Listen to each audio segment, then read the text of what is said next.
Hi, welcome to our class.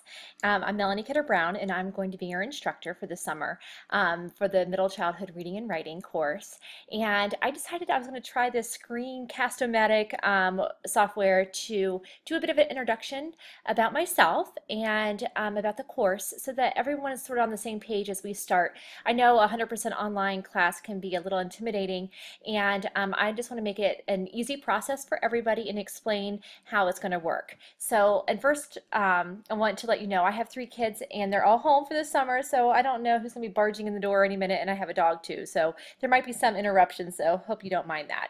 But I just want to share a little bit about myself, and then we'll go into the course.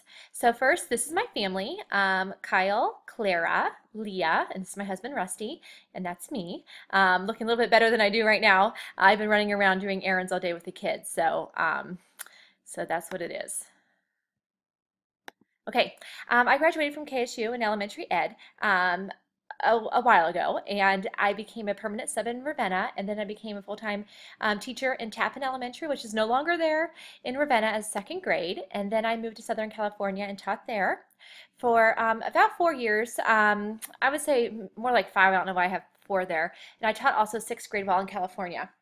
I have my master's in literacy ed from California State University, and I took a year off of teaching and when I had Kyle, which was 9 years ago, and then I became a part-time instructor at KSU and then became a full-time instructor in literacy in 2008. And I'm also in the process of taking doctoral level courses. I have a lot of my coursework done, but it's a slow process. So I am not a doctor yet. You can just call me Melanie. That would be great. Kyle, my 9-year-old. Ornery as ever. He was mad that I wrote that, but it's so true. So I had to leave it on there. This is Leah. She's 7. She'll be 8 in July. So she's all excited about going to the American Girl doll store in Columbus. So we're excited about that. And here's Clara. She had a little bump on her head on this picture, but it was one of the most recent ones, and she's 18 months old. And this is my husband with the girls. And I just want to share a little bit about myself outside of my profession. I love to run, so like as you can see here, I've completed a lot of marathons, and I'm actually just started training for my 20th marathon, which will be in September. I'm having a little difficulty getting my runs in right now with the kids being home, so I'm just trying to figure out how to make this all work. And then because this is a literacy class, we're going to talk about reading. I would say an impactful book, Eat, Pray, Love. I know it's sort of outdated now, and it was a movie, and I read it way before I even thought about it being a movie. And I just really connected really with her and her difficult time going through a divorce and everything. And I just found her story to be very comforting. And that's something about reading that I really want to, I like to share with my students, that reading is not just about an assignment. It's not just about something that you do in school. It's about how it can affect you as a person and how it can help you grow and learn and all of that. So that's why I talk about this, because reading is so much more than just words on a page. And I really like to explain that to my students, no matter if they're in kindergarten or if they're in sixth grade or whatever grade, that reading is so much more. And then I love to read memoirs. I love to hear other people's stories and books that are helpful and positive. So I've been really into nonfiction lately. I don't read a lot of fiction anymore. I feel like I just want to learn more and grow in all areas of my life. So I read all kinds of different books, but usually they're nonfiction right now. So that's what genre I am stuck in. Okay, so in our course, you're going to have your turn to share. So really, what is your purpose for taking the course? I know we have people from all over. So we have people that are just getting their undergrad in special education. We also have people that are in their 4-5 endorsement, and that's really why this course was created, for the 4-5 endorsement. So that's why I love the books and the choices are for students in those grades, because that's really the purpose of this course. We do allow people coming in who are doing let's see, some of you are just getting a course to renew your license. Some of you are, like I said, undergrad. So we open it up for everybody, which is really fun, because I think we have a very rich class, because we have people from all different backgrounds and experiences. So we have students that possibly this is your first literacy course, and then we have students that have never, who are now teaching for 30 years. So I love that. So it's really exciting that you get to be in a part of that. And then I'd like for you to share an impactful experience or book. I'm sorry, I probably shouldn't have put that one on there. I don't know if it's on the discussion board, but you can share that, something that's impacted you and maybe a book that's helped you. And you're going to respond to the discussion board. It's on our Learn page, our Blackboard page, and I'll show you how to get there. And if you can post a picture of yourself because I know it's online, but I try to really, I think it's so important that we become still like in a regular class that, we're all socially constructing our learning. And I think it really helps to put a name to a face to the name in the course. So we are now going to go into the course and so I'm going to exit the show here and we're going to go into Learn. And I just do learn.kent and then do my name.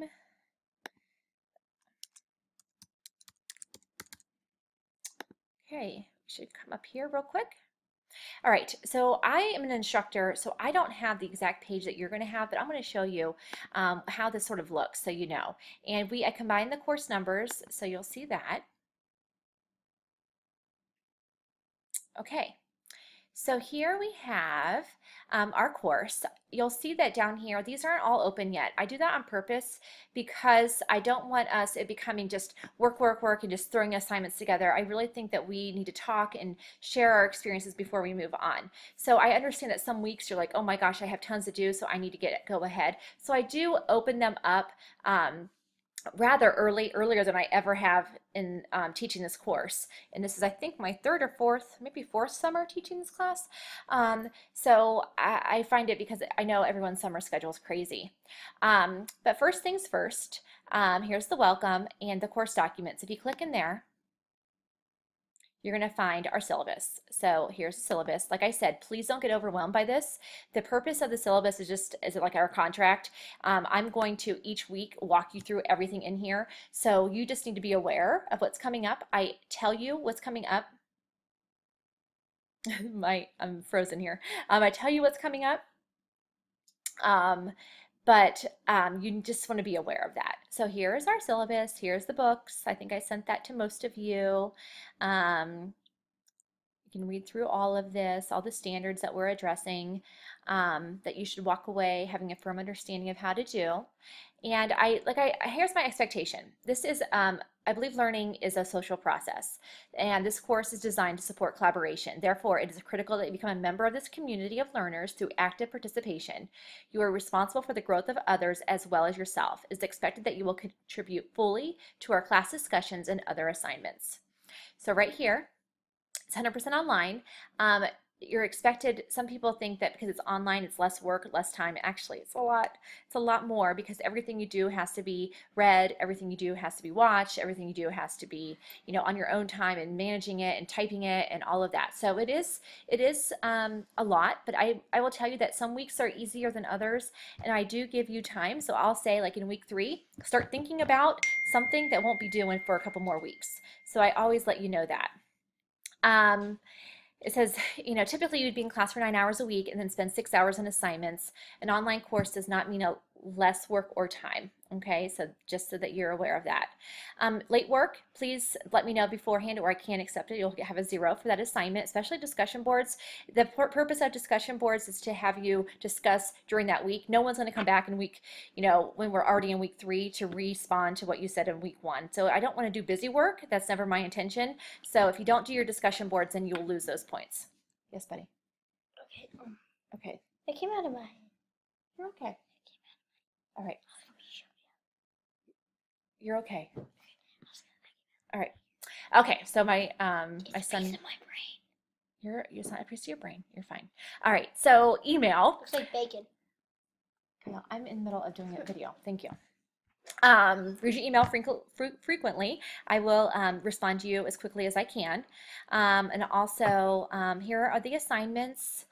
And like I said, we're going to go through all of these, but here's the biggest thing. Of course, every week you have discussion boards, and I put you into small groups because there's like, I think about 30 of you in this class. And I told you he's ornery, so that was Kyle flying behind me. You lost my train of thought. Kyle, you're ready to leave. Okay, please. Okay. Okay. This is going to be hard for him to sit here nicely while I do this. So anyway, discussion boards. We have discussion boards, like I said, there's 30 of you in the class. So I thought that was way too many discussions for you to read and respond and, try to figure that out. So I put you in small groups and it's just random. I didn't choose them. I just allowed the computer to choose them. So you could be with people that you don't know, which, different levels of education, different levels of experience, which is going to be fantastic. So what I would like for you to consider in your response is what do you find interesting? Okay, Kyle, I'm going to ask you one more time. Please, honey, I'm trying to do this. I can't think. What do you find interesting? What did you love? What are you wondering? Discuss how you connected to the text and choose a quote or two that resonates with you and discuss why. So if you do that, you don't have to answer all those questions each time. These are just things to help guide you in your posting. So you post one time initially by Thursday of each week. And then by Sunday, you should have responded to at least 3 other people. So that's a total of 4 responses. That's the minimum, but if you want to respond more, that's fine too. But I'm looking for 4, and you'll do that each week. So that's something that doesn't change. It's always there. You get 10 points per discussion. If you're not posting, you'll see that here's a rubric of why, and I will give you feedback of why you're not receiving full credit. Okay? Usually it's because you didn't post enough, or your initial response was not rich enough. You're going to want to make sure that your postings, I say 5 to 12 sentences. You don't want to do more than that because it's going to be too lengthy for a discussion post. All right. And then we have all the other assignments, which I'll go through in the entire course. We have a literature study, which I already talked to you about. You're going to sign up. I'm going to show you how to do that. I'm going to get out of here and show you how to sign up. Go to course content. And I only have like a couple more minutes on this video because I can only do it for 15 minutes. But if you go down, when this is open, week 1 will be here. And I have everything of what you're supposed to read, what you're supposed to watch, what you're supposed to do, and everything's here. And then all the assignments are down here. Here's a discussion board, but I don't think we're going to use this one. It's going to be the one in your small group. Introduction discussion board, that's where you're going to post your thoughts about why you're here and a little bit about yourself. Literature studies sign up. This is where you click on here and you should be able to read the different books that are here, and you click on and I have a little bit of an overview of the book, and if you want to do it, you just click in group members and you will sign up. Okay, and then there's a group wiki attached, and that is where you will post your responses to the literature study. And as we go through this, I'll explain that a little bit more, but you don't need to start responding and posting yet. Just get the book and get it approved by me by week 2, and then you can start moving along. You don't want to read ahead because you're going to be responding in 4 different sections. Oh, thank you for the bubbles. All right. So course content back here. So that's how it's going to look. You have all the course documents here, the schedule of the readings, everything's here. Every week, this will be available June 5th, and then you'll look and see what you have to do, and then all the assignments are there for you. So everything's here. It shouldn't be too confusing, but every week I do a check-in. My goal is to grade everything within the week. So I just like to get it done. Okay, so week 1, grade it, it'll be done. If you're working ahead, then I won't be grading those things until I get to that point. I had to figure it out. Stay organized, or I might get confused. But that's typically how it's going to work with time and everything that I have to devote to it. So Kyle, please, honey. What does that say? Bye. Okay, he's saying bye. I only have 1 more minute left on my recording, and also I will check in, like I said, every week with email, or maybe I'll do a little video. But yeah. So if you have any questions, please feel free to ask. You can call me or send me an email, and I'm always available. If these little kids aren't, we're off doing something. So anyway, I wish you all the best, and I will. I will see you, I guess, in week 1 or week 2. All right.